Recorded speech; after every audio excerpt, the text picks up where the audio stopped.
আজকের এপিসোড কাল রাত্রির ছায়া। এপিসোডটা শুনে এনজয় করুন আর চ্যানেলটাকে সাবস্ক্রাইব করুন। তাহলে শুরু করি এপিসোডটা।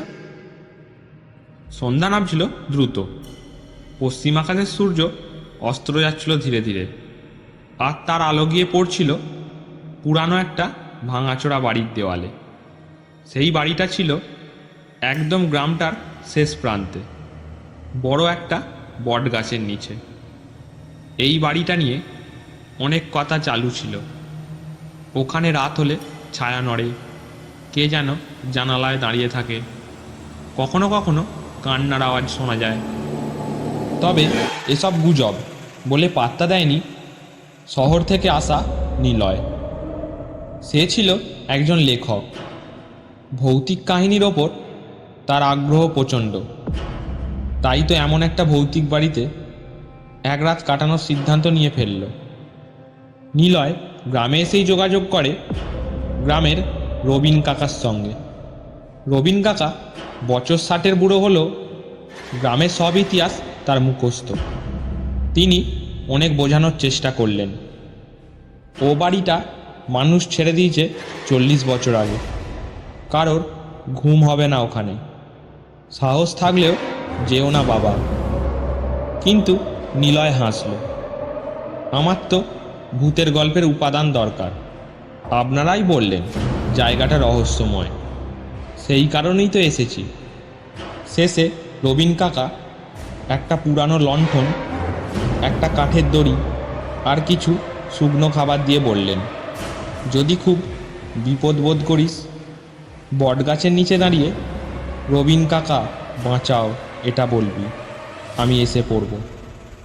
নিলয় হেসে বলল, আপনি কি মনে করেন সত্যি কি ভূত আছে?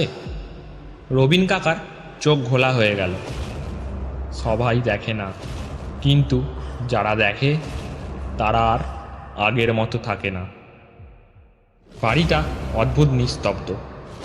মেঝে ধুলোয় ভর্তি, ছাদে মাকড়সার জাল।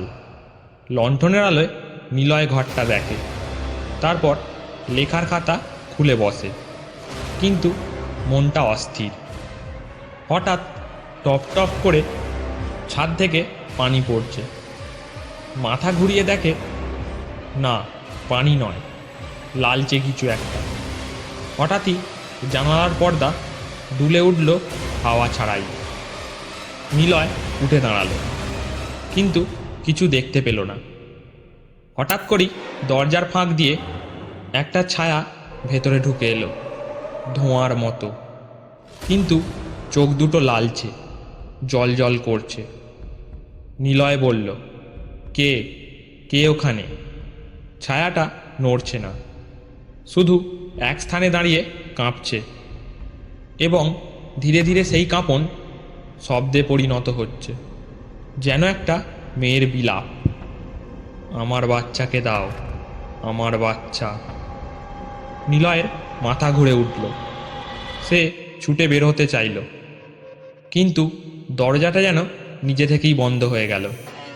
সে লণ্ঠন তুলে চিৎকার করল, রবিন কাকা বাঁচাও। এক হঠাৎ ভেঙে পড়ার অনুভূতি।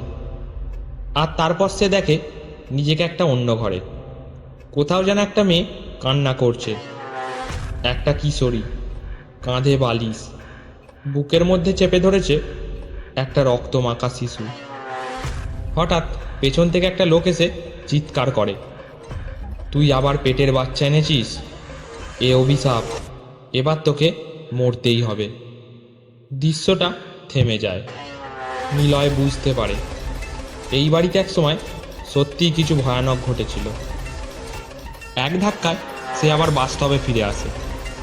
ঘরটা ঘোর অন্ধকার, লণ্ঠন নিভে গেছে, দরজাটা আবার খুলে গেছে, কিন্তু বাইরের আকাশ কালো। চাঁদ নেই, তারা নেই, শুধু বটগাছের ছায়া। সে বাড়ি ছেড়ে দৌড়ে বেরোতে গিয়ে দেখে আশেপাশে কেউ নেই। বটগাছের নিচে এসে দাঁড়িয়ে সে চিৎকার করল, রবিন কাকা, আমি আর থাকতে পারছি না, আমাকে বের করে নিন। কিছুক্ষণ চুপচাপ, তারপর ধীরে ধীরে দেখা যায় একটা মানুষের অবয়ব, কিন্তু সেটা রবিন কাকা নয়।